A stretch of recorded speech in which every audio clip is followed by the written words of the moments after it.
It's time for our Upcycling Academy with the help of our experts. We're going to help you make the most of everything you own, whether it's a worn-out wardrobe, maybe a cherished chair, a tatty table.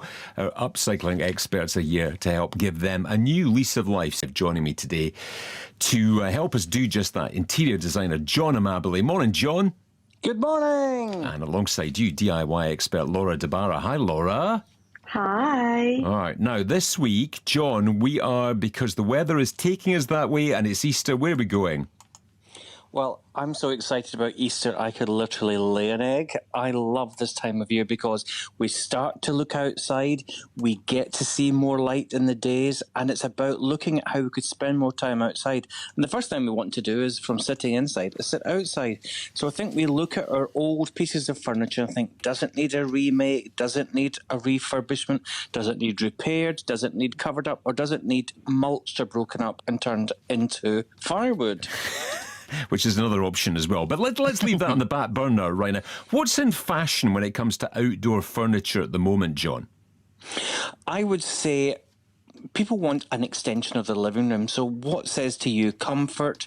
We want to see the sort of styles that you're having in your living room, or if you have like a nice big flat with a balcony, something extending from your bedroom. So it's all about, I think, the soft furnishings. Yes, the framework of what we're sitting on, so we could refurbish pieces of wood or rattan or plastic furniture, but we can easily bring the inside, outside, just by the use of really nice fabrics.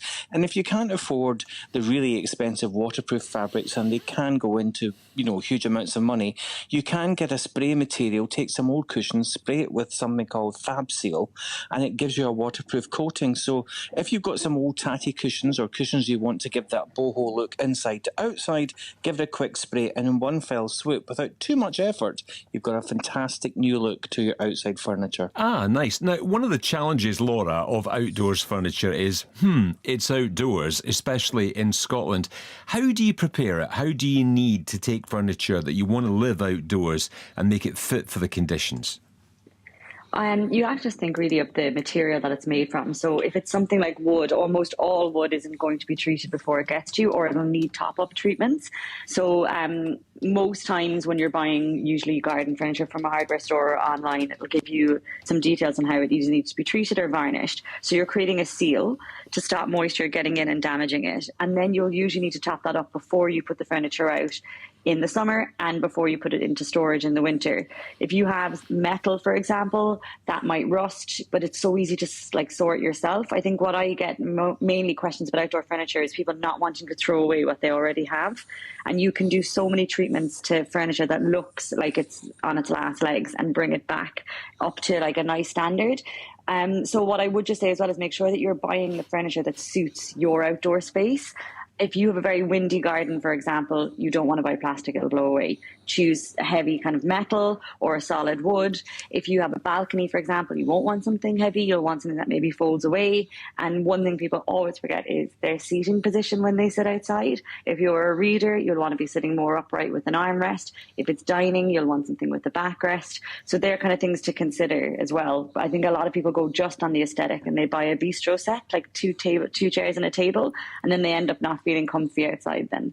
Laura, if you've got an old wooden table, say, that's been outside for years, and maybe you just missed a few winter varnishes on it, and it has suffered because of that, and the frost has got in, and the wood is looking damaged, can you bring it back? You can. There's a lot of products out there. They're mainly oils. Like I always think if you imagine like damaged hair is what I always say to people with damaged wood. It's something that you can basically put a lot more moisture into because they usually go kind of a grey shade that not everybody likes in the wood outside, and they think that it looks really damaged. Some people don't mind it. It's usually like water, dirt, and then just sun kind of affecting it. So it depends what kind of wood it is. Take a picture. I always say if you're in doubt, go to your garden or furniture centre, like a DIY store, and they'll show you like an oil that you can treat it with and then something that you can put on for protection as well. John, I'm just looking at well-known garden centre brand at the moment, outdoor furniture, £600, £700, £800 for a table set and chairs. If you are doing this our way, if you're salvaging stuff and reloving stuff, how much will it cost? How much can you save on all of this? You could save an absolute fortune. And if you're like me, when I'm going around the streets and the roads, I'm always looking for what other people are throwing out as well. And I've, in the past, made lovely coffee tables out of old pallets. I've actually used them, cut them in half and made them into like banquette seating. So you can actually reuse and not spend anything just by seeing what people are throwing away. But it's the most economical way. You know, you could even get some, if you've got some garden chippings, you could put a little lip round an old table and put some garden stone chippings on the top of a table and put some plant pots, turn it into a plant. There's loads of ways in which you can reuse, rethink things. I mean, last week, Laura was talking about upturning a coffee table and turning it into a four-poster dog bed.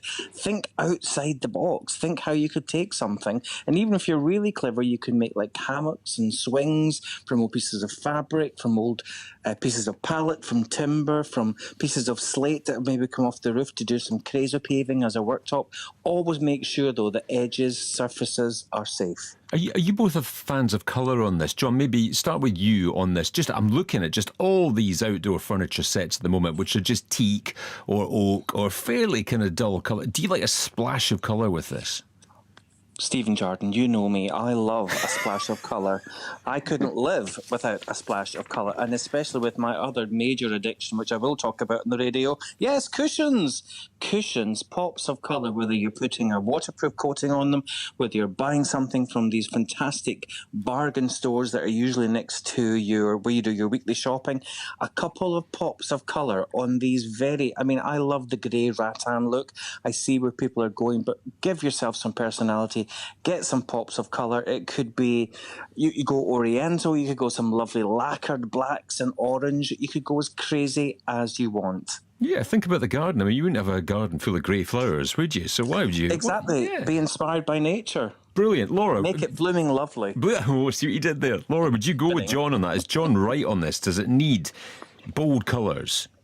Yeah, to be honest, I think whatever makes you smile when you go into a space is what's important.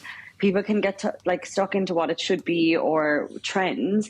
Like, for example, we just have a balcony here because we're in London, and indoor-outdoor rugs are really popular on balconies because you can use them outside. They have a UV, it's woven into the fabric so they don't fade. And it means you can add loads of colour without the furniture being too bright. So, for example, I have an all-black set on top of a tropical rug, and it really pops. Like, you don't have to go full Goldie Hawn and overboard with red and white stripes, even though we'd all love it. But just adding whatever you feel makes you happy. And I always think softs, like John is saying, is the easiest way to do that. Just cushions, and just make sure that you have UV fabric on the cushions so they don't fade if you're leaving them out. And then what we've also done here, our balcony sometimes is used for all the bits and pieces. So I've made large cushions to make a reading nook in the balcony, and I just repurposed. It was just some old bedding, and then I just had some foam, and I made this back and seat area that I'm able to sit and cozy up in this part of the balcony that gets the sun the most. So you don't actually have to just splurge on massive garden furniture. You can take things from around the home and make little comfortable areas. I would start by making a list of what you want to do in the outdoor space. Is it lie down, read, eat, etc., and then start looking at furniture. Let's talk about our challenge of the week now. Old Easter decorations. John, upcycling ideas for them. Well, I love having a little bit of fun at Easter as well, and what you can do, what I used to, as a boy, I'm going off on a tangent here, used to love Mission Impossible, and even Tom Cruise used to make masks and turn himself into somebody else. I used to take the foil off your shop-bought Easter egg and make a cast of my face and make little frames of my face looking at you around the house. Anyway, I digress. Think about the materials lying about. Turn the cardboard into gift cards. Turn them into little tabs. Turn them into bookmarks. You can use these colourful boxes into something really creative. Yes, use the foil. Get the shape of your own face. You will love it. But you could even take old Easter decorations and turn them into a nice wreath for the front door by using twigs, or make some lovely hangers with coloured painted. I mean, it's been a while since we talked about it, but people do still paint their Easter eggs by hand as well, which is really nice. Painting a boiled egg, it's a great way to keep the kids busy on a Sunday afternoon.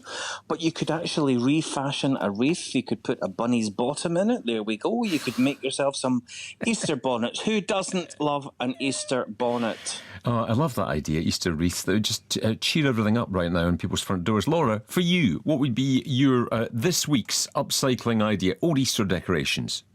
I personally love taking things that are going out the door anyway to be binned and turning them into something for one last bit of life. So if you go through your recycling, like card, paper, etc., bunting is one of the easiest ways if you have kids as well. Like it's a fun, mindful thing for an adult to do, but it's also fun for kids. You could make Easter bunting, which is just cutting around the shape of a rabbit or eggs. Just string it together and you can hang it through the kitchen for like Easter Sunday dinner. I often find as well, like wreaths with that John was saying, are a quite fun way to add it to the front door. So making a pom-pom wreath with little bunny ears can look beautiful. And again, things that you have in the house that you're not using, like paper plates, cups, the insides of toilet rolls, like the toilet roll holder. All these things, if you look online, you can make really easy, nice Easter decorations. The important thing to remember with Easter is it's not as serious in decor as Christmas. There's not as much plastic. There's not as much stuff that needs to be bought in. Easter's all about just lots of pastels, paper, card and crafts. So anything goes, really. You two are so full of good ideas. So if you've got a DIY challenge, a revival challenge, an upcycle challenge, John and Laura every Wednesday here to help. Get your questions in, 80295, and we'll do some more with them next week. Right now, thank you very much for your time.